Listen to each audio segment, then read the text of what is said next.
Well, I meant to have this video up yesterday, but yesterday I was dog sitting, and you can imagine that between the dog and my cat, well, there was a lot of distraction. Hello, I am Xarkun, and this is World of Warships Legends.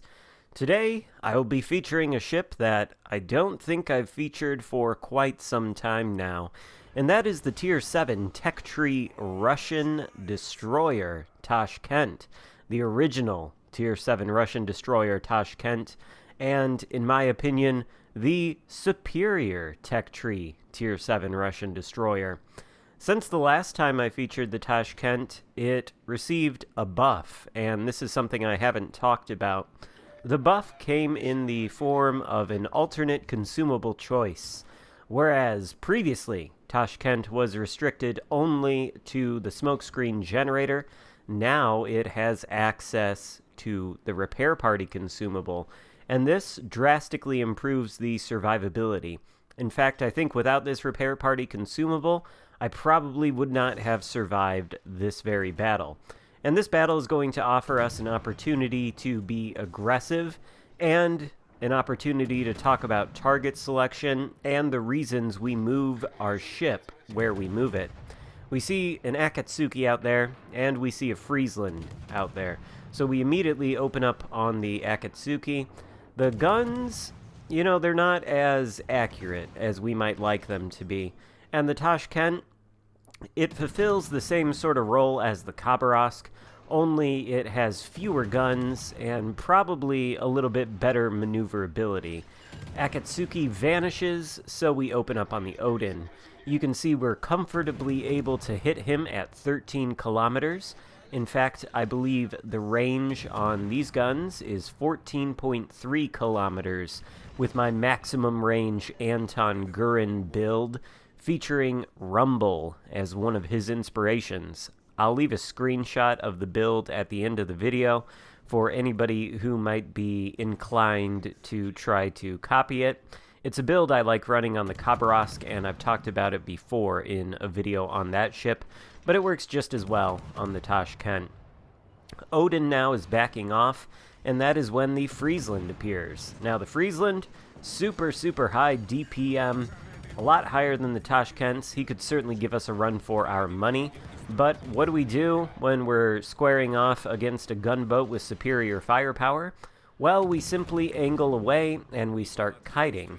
And this makes it very difficult for the Friesland to land all of his shots on us, not only because he's doing the same thing, so really he's only got 2 of his 4 guns on target, but also because his shells are just so very floaty, whereas our shells have great ballistic characteristics, excellent velocity, and it's quite easy to land them on targets downrange, provided that the dispersion cooperates, which of course it doesn't always do.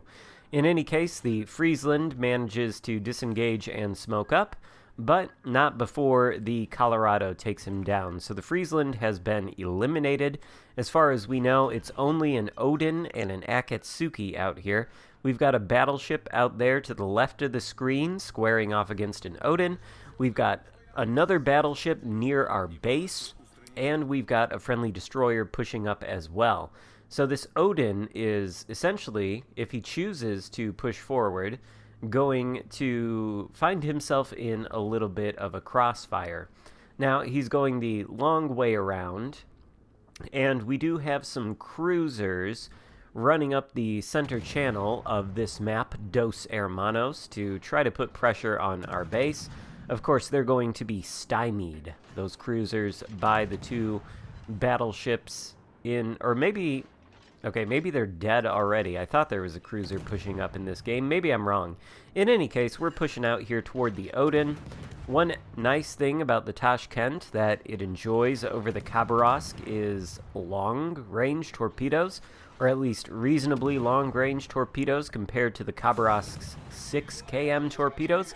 We've got 8 km torpedoes, and I think we have even one more of them. Tashkent has 9 torpedoes, and I want to say the Khabarovsk has 8. Or maybe it has 10. They might be quintuple launchers. Honestly, I can't remember. You would think I would remember because it's probably my favorite destroyer in the game, but whatever. In any case, the friendly destroyer has sent out a volley of torpedoes. We're holding on to ours, trying to see what this Odin is going to do, because it looks like he is going to try to turn. And we are taking advantage of the Friesland's smokescreen that he laid before his untimely demise. It's keeping us from being spotted from the Odin until this very point, which indicates that the other enemy destroyer, which I believe was the Akatsuki, is now the one who is spotting us. Meanwhile, we do catch a glimpse of planes up in the air, looking like they're going to go down that central channel, and we notice that the enemy aircraft carrier is spotted inside of the enemy base, quite close to us. Only this island is preventing us from getting shots on him. The Odin is turning broadside in front of us and our destroyer teammate, and apparently the Shiratsuyu lands a torpedo on him or takes him out with flooding. He goes down. This flank is essentially dead now, completely cleared out, and we've got an August von Parzival 5 kilometers away from us. His name is Butt Approacher. Always interesting to see the names of these people that they create on these competitive internet games. We're shooting at the Parzival, dodging incoming torpedoes that clearly came from a destroyer. We believe that to be the Akatsuki, who, right on cue, shows himself by, I think, opening fire on us. Or else he was spotted by the friendly CV planes, and then he started to open fire. So we stop shooting at the Parzival, start taking fire at the Akatsuki. The Parzival is, of course, not actually an artillery threat to us, but the Akatsuki is. Take a second to shoot some torpedoes in the direction of that reversing aircraft carrier, and then the Akatsuki goes dark, so we can switch back to the armor piercing, and we can continue to try to score some citadels on this guy. However, he is angling, so you can see our shells, half of them ricochet, so instantly we switch back to HE. And we're just trying to get the kill on this carrier, doing a good amount of damage with the high explosive penetration into the lightly armored parts of his ship. But in the end, it's not really going to matter, because the torpedoes are going to catch him and take him out. Incoming Akatsuki torpedoes once again, spotted from miles away, very easy to dodge. Our turret traverse, a little bit slow. I haven't actually buffed it for this build, but at 21 seconds for a 180-degree turn, it isn't entirely unmanageable. You just have to, try to manage the turrets decently. We're being spotted by the air now, which is allowing the Akatsuki to shoot at us through his smoke screen, but he loses his spotting pretty quickly. And we are now inside of his base, along with the friendly destroyer, which I believe is a fairly low-health Shiratsuyu behind us. And the idea here is to prevent this Akatsuki from returning to his base to try to pick a fight with that Shiratsuyu, who, in that engagement earlier with the Odin, I do believe lost quite a bit of hit points. And in a gunfight between a Shiratsuyu and an Akatsuki, well, it's possible the Akatsuki wins that fight if he's got enough of a hit points advantage over the Shiratsuyu, which, for all intents and purposes, I think he does. So what we're doing is coming out here to sort of zone him away from his cap, prevent him from pushing in. We narrowly miss taking one of his torpedoes there, and it's at this point that we decide, okay, I think we've zoned him out enough. We don't really need to risk getting hit by any more of these torpedoes. He can see us. He's always going to outspot us, so he knows we're here, and he knows that if he pushes into us and tries to pick a gunfight with us, he's likely to lose. So since we've zoned him far enough out of the cap, we're going to turn around and start giving some supporting fire to our teammates. We've got a Nagato, a Cheshire, and a Prinz Eugen very, very far out there. So shooting at the Nagato, giving broadside to us. Typically, when you're in this kind of position with the Tashkent, then most of the time ships are not going to take the opportunity to shoot at you, particularly when they're being shot at by ships inside of their own base. But for whatever reason, the Nagato, I guess he's irritated with us, he does decide to shoot tags us with one shell there right on the bow, but it's an overpen for very minimal damage. Meanwhile, he's got big problems, torpedoes incoming, and he's pointing bow on to our friendly battleship inside of the enemy base, which I assume has 15-inch guns or better and is capable of overmatching the Nagato's frontal bow plating. In any case, that Nagato is going to go down here imminently, whether due to the torpedoes, the battleship, or even the friendly CV. I don't know. We're switching fire again to the Akatsuki, who has chosen to reveal itself, and also we were peppering the Cheshire there with some spicy shells.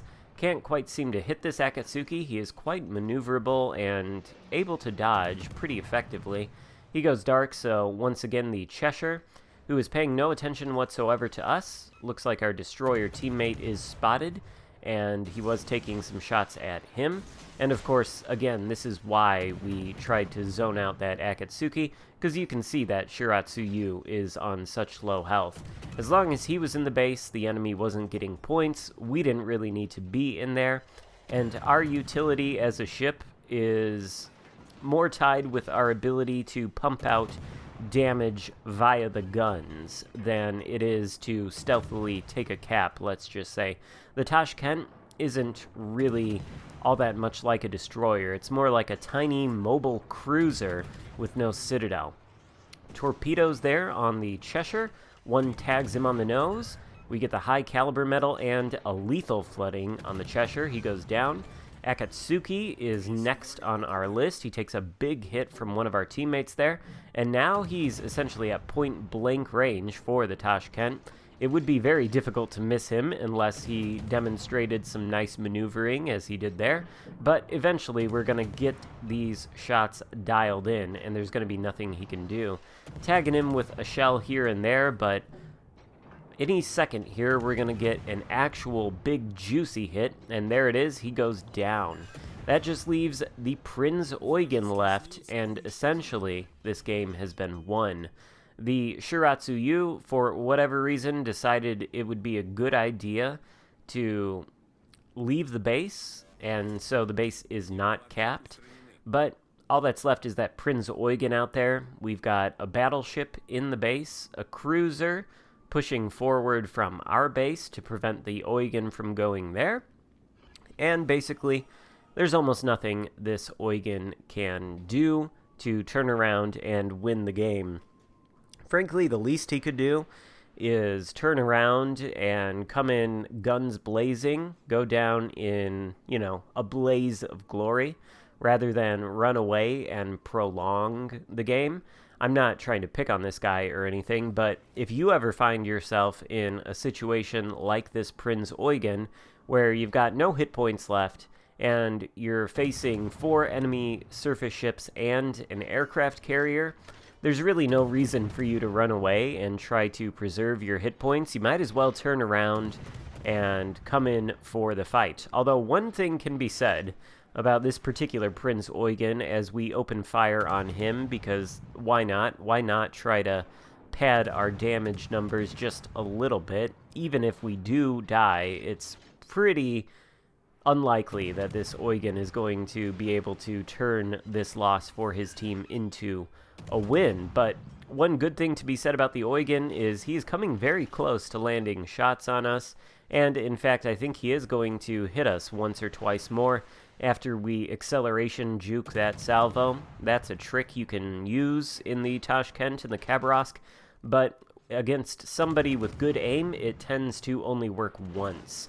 So the Eugen is able to land shots on us from 14 kilometers or so, and it's at this point that we decide there's really no reason for us to die. We can just turn away, and once we get far enough away from the Eugen that he's out of our maximum gun range, then he's also out of our maximum detection range, and we drop spot instantly. We return to the cap and contribute to the progress. Hopefully we can end this game with a capture ribbon and gives ourselves a boost of XP here. But this, I thought, was just a nice sort of bread and butter Tashkent game, not treating it in any way like a destroyer, not bothering to really spec into the stealth. instead speccing into double rudder shift in terms of mods, and then using Anton Gurin specifically for his 4th row sidestep skill and rumble as inspiration to get the most range out of these guns, which, in my opinion, benefits the Tashkent and the Khabarovsk more than any other kind of build. I think you do want the longest gun range possible on these destroyers because it, 1, increases your ability to deal more damage and increases your survivability by making it so that you can place your ship far away enough from the enemy to avoid most incoming damage. And we finished the game with 2,600 base XP, almost 1,000 XP more than the nearest person on the leaderboard, so pretty good game on our part, I think. Hope you enjoyed it. If so, give it a thumbs up. Thank you so much for watching. Consider subscribing if you haven't already, and I'll see you next time. Goodbye.